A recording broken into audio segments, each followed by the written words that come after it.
Fala aí, galera.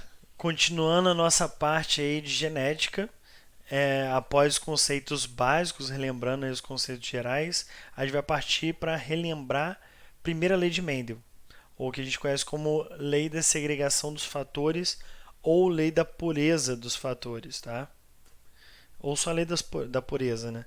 Essa primeira lei de Mendel, ela foi proposta por um cara chamado de Gregor Mendel, que ele hoje em dia é considerado como o pai da genética. Ele foi um monge austríaco, tá? Um monge que viveu no monastério na Áustria e tinha uma extrema dedicação e habilidade para horticultura. Ele era um excelente horticultor, porque ele ficava, inclusive, lá nesses monastérios responsáveis pelos jardins do monastério, tá? Ele estudou não só ervilhas, mas várias outras plantas e estudou também até alguns animais, tá? Mas ele ficou famoso com os estudos das ervilhas. Ele morreu sem reconhecimento algum.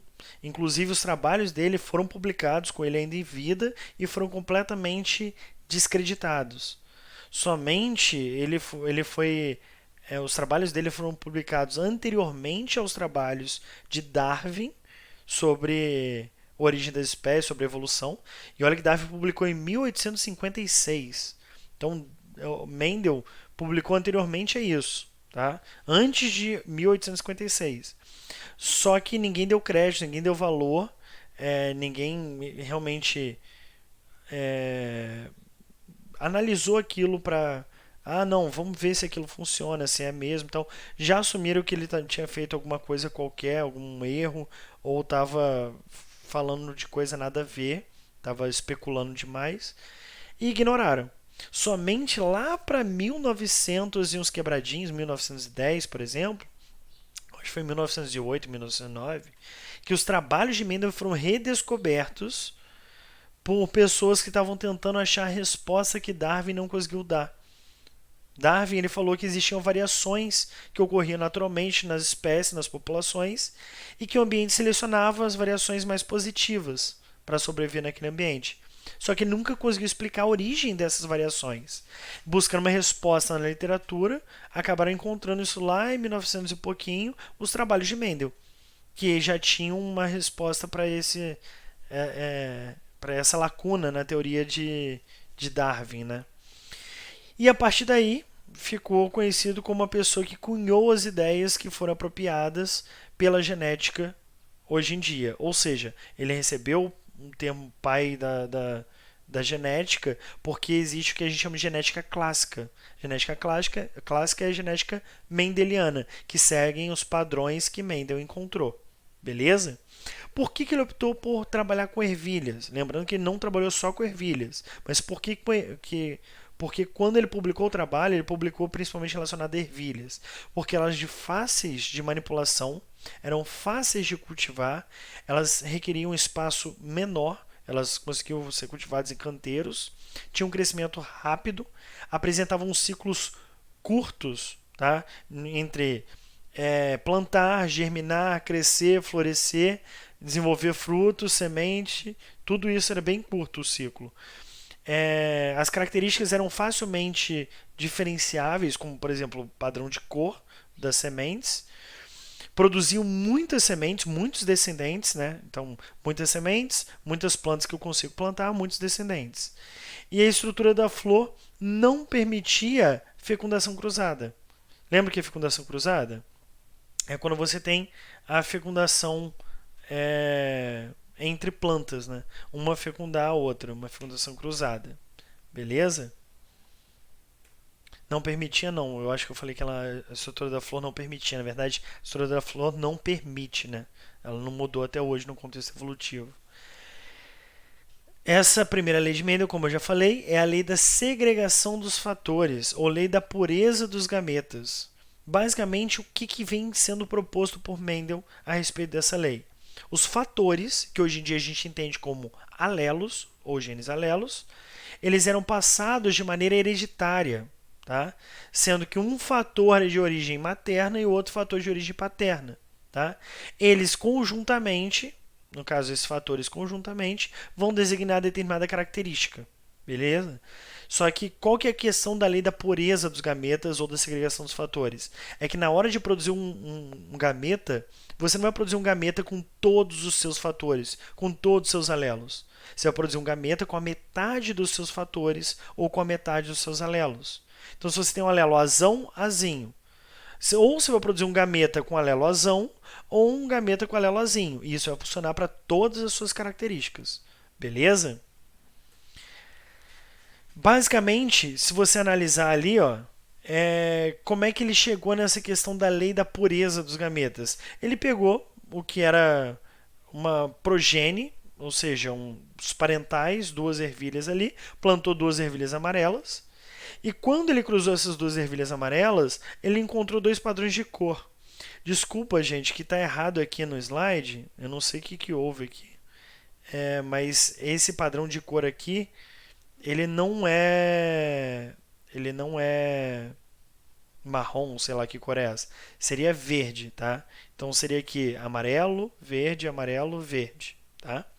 Quando ele cruzou essas ervilhas amarelas com outras ervilhas amarelas, ele encontrava às vezes ervilhas amarelas e ervilhas verdes. Em outras vezes ele encontrava ervilhas só amarelas. Então o que ele fez nessa lei da pureza dos gametas? Ele começou a reproduzir ervilhas amarelas com ervilhas amarelas, ele na verdade não reproduzia ervilha com ervilha, né? Ele plantava uma ervilha amarela, gerava um pé de ervilha, ele plantava uma outra ervilha amarela, gerava um outro pé de ervilha. Aí ele pegava e autofecundava esses pés de ervilha. Pegava o pólen da flor dessa ervilha e fecundava essa flor dessa ervilha. E fazia isso para todas as ervilhas que ele plantava. Quando ele fez isso várias e várias e várias e várias e várias vezes, ele encontrou o que ele chamou de linhagem pura. O que é uma linhagem pura? É uma linhagem que foi produzida a partir de autofecundação. Peguei uma ervilha amarela e plantei. A partir desse pé de ervilha, surgiram ervilhas amarelas e ervilhas verdes. Eu peguei a amarela e plantei. A partir dessas amarelas, surgiram amarelas e verdes. E eu fiz isso até o momento em que eu plantava as ervilhas amarelas, elas germinavam e davam somente ervilhas amarelas. Eu fiz isso tanto para a característica da cor amarela da ervilha, como também ele fez isso para a característica da cor verde das ervilhas. Beleza? Então, o que ele chamou de linhagem pura é o que a gente entende hoje em dia como linhagem homozigota. Beleza?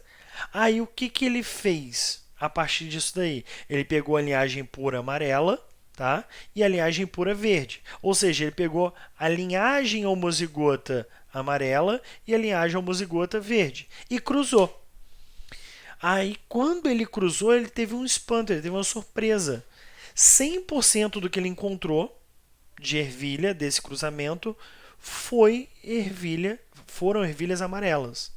Então, tipo assim, ele cruzou amarelo com verde. Ele imaginava, pode dar metade amarelo, metade verde. Pode dar, sei lá, listrada de amarelo e verde. Pode dar, sei lá, a combinação da cor amarela com... Ele foi pensando em várias coisas. Só que na realidade o que ele encontrou foi 100% das ervilhas numa mesma cor, amarela. E ele parou para pensar, pô, se eu pego uma linhagem pura amarela e cruzo com uma linhagem pura verde, eu encontrei 100% da linhagem pura amarela, isso quer dizer para mim que a cor amarela domina sobre a cor verde. Beleza? Aí ele falou, o que acontece então se eu realizar uma autofecundação dessa minha linhagem F1? Essa linhagem F1 ele chamou de linhagem híbrida. Por que linhagem híbrida? Porque essa linhagem foi derivada das linhagens puras. Ele tinha uma pura amarela, uma pura verde, cruzou e encontrou amarela. Só que agora essa amarela, como foi fruto de linhagens puras, diferentes, ela é uma linhagem híbrida. Beleza? Ele fez uma autofecundação dessas ervilhas amarelas da linhagem híbrida. E ele encontrou, sempre que ele fez esse cruzamento, o mesmo padrão. 3 ervilhas amarelas para uma verde. Ou seja, a cada 4 ervilhas que ele contava, 3 eram amarelas, uma era verde. Beleza? 3 com a característica que era dominante e uma com a característica que é recessiva. Então, Mendel observou que existiam fatores, que são os alelos, que se sobressaíam em relação a outros. Chamou isso de dominância. Beleza? No caso, para a gente, para essa questãozinha da nossa ervilha, o que eu tenho é isso. 3/4 da característica amarela, que é dominante, 1/4 da característica verde, que é recessiva. Isso daí é um padrão que a gente encontra pro fenótipo. Por que para o fenótipo? Porque eu estou falando de aspecto perceptível, aspecto visível, a expressão do genótipo. Tá? Estou falando de um caractere, uma característica que é a cor. Ou pode ser amarela ou pode ser verde. Beleza? Nesse contexto, eu estou falando de fenótipo. Tenho 3 amarelas e uma verde. Eu tenho 3/1. A proporção fenotípica da primeira lei de Mendel é essa, 3/1. Ou seja, 3/4 com a característica fenotípica dominante e 1/4 com a característica fenotípica recessiva. E a partir daí a gente consegue determinar um padrão também genotípico. Como assim? Se eu sei que a característica amarela é dominante, e se eu sei que a linhagem parental é pura, eu sei que a ervilha amarela parental, que é pura, ela vai ser vezão-vezão. Já no caso a minha ervilha verde, da linhagem parental, que é pura, ela vai ter também os mesmos alelos, porque ela é pura, ela é homozigota. Então ela vai ser vezinho-vezinho. Ah, Nicolas, como é que eu vou determinar que a letra que eu vou escolher vai ser V? Porque normalmente existe uma convenção que eu pego a característica recessiva e eu uso a primeira letra da característica recessiva como letras para determinar o meu genótipo. Como a característica recessiva é a verde, eu peguei a primeira letra, que é o V, e trabalho dessa maneira. Então eu tenho ali minha linhagem parental, homozigota dominante amarela, vezão-vezão, homozigota recessiva verde, vezinho-vezinho. Quando elas se cruzam, a amarela só tem como mandar alelo Vzão e a verde só tem como mandar alelo Vzinho. A combinação do alelo Vzão amarelo com a combinação do alelo Vzinho verde formou para a gente Vzão Vzinho, que é a linhagem híbrida, a combinação das linhagens puras. Quando faz a autofecundação dessa linhagem híbrida, eu tenho Vzão Vzinho cruzando com um Vzão Vzinho. Aí quais são as possibilidades? Vzão Vzão, Vzão Vzinho, Vzão Vzinho e Vzinho Vzinho. Ou seja, 3 dessas ervilhas têm um alelo dominante. Lembra que basta um alelo dominante para manifestar a característica dominante? E somente uma dessas ervilhas tem os 2 alelos recessivos. Então, recessivo só se expressa em dupla. Eu encontro 1 com alelo homozigoto dominante, 2 com alelos heterozigotos e 1 com alelo homozigoto recessivo. Tá? Ou 1 com genótipo homozigoto dominante, 2 com genótipo heterozigoto e 1 com genótipo homozigoto recessivo. Beleza? Basicamente é isso daqui, ó. 1 Vzão foi para cá. Reparem que eu tenho aqui, ó, Vzão Vzinho na minha linhagem F1. Ele doou um gameta aqui F1 com Vzão para cá. E aqui a minha outra ervilha Vzão Vzinho híbrida doou um Vzão para cá também. Então eu tenho Vzão Vzão. Aí num segundo momento ele doou esse Vzão para cá, tá? E essa ervilha aqui produziu o gameta Vzinho para cá. Então eu vou ter Vzão Vzinho. Aí depois disso, esse Vzinho daqui, dessa ervilha, veio para cá.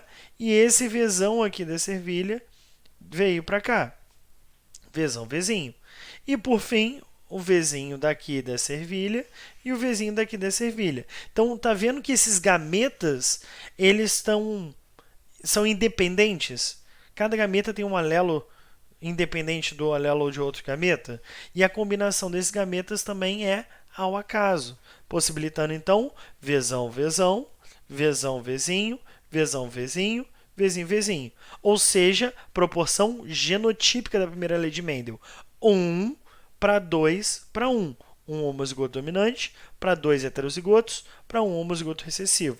Ou 1 Vzão Vzão para 2 Vzão Vzinho para 1 Vzinho Vzinho. Beleza? E é exatamente isso que vocês veem ali no diagrama de Punnett, ou no quadro de Punnett. Tá? Não se preocupem com o nome, tá? Tem autores que chamam de Pinet, tem outros que chamam de Punnett. Enfim, isso não vai influenciar para vocês.